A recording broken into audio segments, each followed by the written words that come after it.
The bank letter said Jim Hartford had 30 days to pay $47,000 or lose the farm. He stared at the number until his coffee went cold. 23 years of work, gone if he couldn't find the money by October. This is a work of fiction set during the 1970s through 1990s. While characters and events are created for storytelling, they reflect documented farming experiences and historical economic conditions of that era. Jim crumpled the paper and threw it across the kitchen. His wife Ellen picked it up, smoothed it flat, and read it twice. She didn't say anything. She didn't need to. The problem started in 1974, when Jim bought that International Harvester 1066. Brand new. Shiny red paint and 125 horsepower that could pull anything. The dealer offered 5 years of financing at 8% interest. Jim's neighbor, Robert Moss, bought a used 1956 Farmall 400 that same week for $3,200 cash. Jim paid $18,500 for his new tractor. Robert's tractor leaked oil and needed new tires. Jim's tractor had air conditioning and a comfortable seat. When they passed each other on the county road, Jim sat up a little straighter. "That old thing still running?" Jim asked one day at the grain elevator. "Burns a quart of oil every week," Robert said, "but it's paid for." Jim didn't mention his $310 monthly payment. He didn't mention that the payment felt like a stone in his stomach every time he wrote the check. 3 years passed. Jim's crops did well. Corn prices held steady at $2.40 a bushel. He made his payments on time and even bought a new grain drill in 1977. The dealer smiled and shook his hand. The paperwork took 20 minutes. Robert bought a used drill at an auction for $800. It needed paint and some welding, but it worked. He spent 2 Saturdays fixing it in his shed. His son, Mark, barely 16, helped with the welding. They painted it green to match their old John Deere. Then, 1980 hit like a fist. Interest rates climbed to 15%, then 18%. Jim's variable rate loans adjusted upward. His $310 payment became $520. Corn prices dropped to $2.20. The math stopped working. Ellen started keeping chickens and selling eggs. Jim took a part-time job at the feed store on Saturdays. He came home smelling like dust and minerals, too tired to talk. His son Danny was 12 and asked why they couldn't go to the county fair anymore.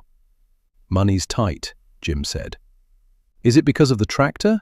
Danny asked. Jim didn't answer.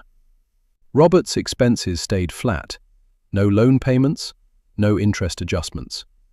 When his old Farmall finally quit in 1981, he bought another used tractor, a 1968 John Deere 4020, for $8,500 cash. He'd saved the money over 3 years. The tractor had 6,000 hours on it, but ran strong. "You could finance something newer," Jim said at the diner. Robert shook his head. "Sleep better without debt." Jim wanted to argue, but his own sleep had gotten worse. He woke up at 3 a.m. doing math in his head. Payments, seed costs, fuel, repairs. The numbers never added up the way he needed. By 1984, Jim owed money on his tractor, his grain drill, a corn planter, and a hay baler. The total debt reached $52,000. The farm itself was paid off, inherited from his father, but everything on it belonged to the bank. When his combine needed a $1,200 repair, he put it on a credit card. Ellen stopped asking about the bills. She just paid what she could and stacked the rest in a drawer. The drawer got fuller every month. Robert's equipment was old but functional. When something broke, he fixed it. His shed had coffee cans full of bolts, spare parts and wire. He knew every sound his tractors made. He could diagnose a problem just by listening. His son Mark was 23 now and farming alongside him. Mark wanted to buy new equipment. He showed Robert a brochure for a 1984 John Deere 4450 with 140 horsepower and a price tag of $42,000. "We could finance it," Mark said. 5 years at 12%. Robert looked at the brochure for a long time. The tractor gleamed in the photo like a jewel. He handed it back. "Your call when it's your farm," Robert said. "But I'm not signing debt at my age." Mark put the brochure away. He didn't bring it up again. The years crawled forward.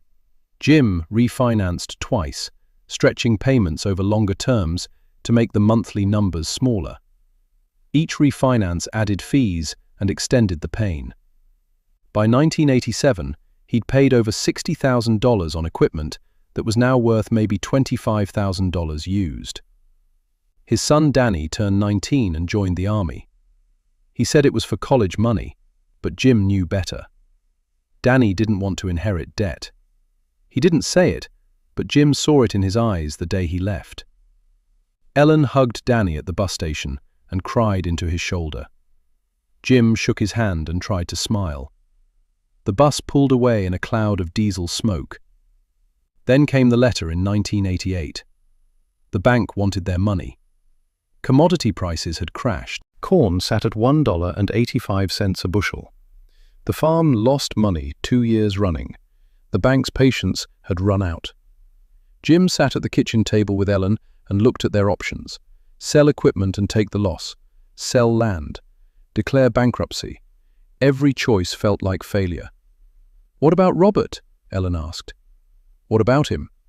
Ask if he'll buy some equipment. Maybe he'll pay fair."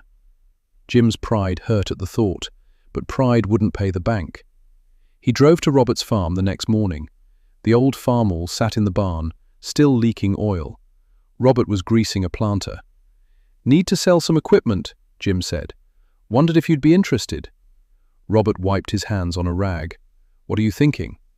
"Grain drill, hay baler, maybe the planter." Robert nodded slowly. "How much?" Jim named prices, lower than market value but fair enough. Robert thought about it. He had cash saved. He always had cash saved. He bought the grain drill for $600 and the baler for $1,800.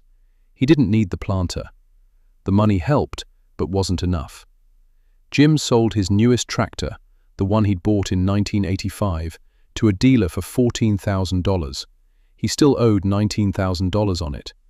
The bank took the $14,000, and he still owed them $5,000 on a tractor he no longer owned.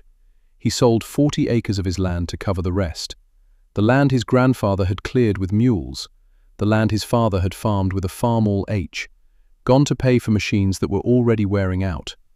Ellen signed the papers without looking at him. They sat in the lawyer's office and signed away part of their history. The pen felt heavy as a brick. By 1990, Jim was farming with older equipment bought at auctions. He paid cash now. There was no choice. No bank would lend to him anymore. His credit was wrecked. His DTI ratio, debt to income, was marked in red across every application. Robert's farm stayed steady. Same old tractors, same careful maintenance. Mark had taken over most of the daily work. Robert still helped but moved slower now. His back hurt, and his hands were gnarled from decades of wrench work. "You doing okay?" Robert asked Jim at the grain elevator one day. "Still farming," Jim said. "That's something." "It is." They stood there watching trucks dump corn. Neither man said what they were both thinking. One had bet on new and shiny. One had bet on paid for and simple. The farm economy hadn't cared about either bet, but debt had made one bet much more expensive. 5 more years passed. Danny came home from the army in 1993 with a wife and a daughter. He worked in town at the John Deere dealership. He sold tractors but didn't want to farm. Jim didn't push him. Ellen's health started failing in 1994, diabetes and heart trouble. The medical bills piled up alongside the old equipment debt that never quite disappeared. Jim was 61 and tired in his bones. Robert retired in 1995 and handed the farm to Mark. Mark immediately bought a used 1988 John Deere 4450 for $28,000 cash. The tractor Robert had said no to 11 years earlier. It was still a good machine, well-maintained, and now affordable. "Your farm now," Robert said. "Your decisions." Mark nodded. "But I'll keep it paid for. Learned that from you." Robert smiled. It was the first time Mark had said anything like that. It meant something. Jim sold his farm in 1997. He was 64, and Ellen needed full-time care. The farm sold for less than it should have, but it sold. After paying off remaining debts and medical bills, Jim had enough to buy a small house in town and cover Ellen's care. Danny and his family visited on Sundays. Jim's granddaughter called him Pappy and sat on his lap while he told stories. He didn't tell stories about tractors or debt. He told stories about his father and the old days when farming was simpler.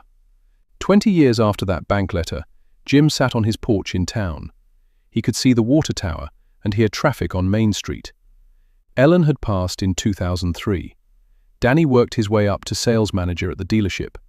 The granddaughter was in college. Robert died in 2008 at 83. Mark still farmed the family land. He'd added 80 acres over the years and ran newer equipment, all paid for. The farm was worth over $1 million, clean and clear. Jim went to Robert's funeral and shook Mark's hand. "Your dad was a good farmer." "He was," Mark said. "Smart with money too." Jim nodded. He thought about saying more, but didn't. What was there to say? The choices were made decades ago. The outcomes were written in sold land and paid-off farms. He drove home through farmland that used to be his. Corn grew tall in fields he used to plant. Someone else's tractors sat in sheds he used to own. The machines were newer now, bigger, more expensive. The debt was probably bigger too. Jim parked in his driveway and sat in his truck for a while. The engine ticked as it cooled. Sparrows fought over seeds in the gutter. The afternoon sun slanted through the windshield and warmed his face. He'd made it through. Not the way he'd hoped, but he'd made it. He got out, locked the truck, and went inside. Tomorrow Danny was bringing the granddaughter for lunch. That was enough.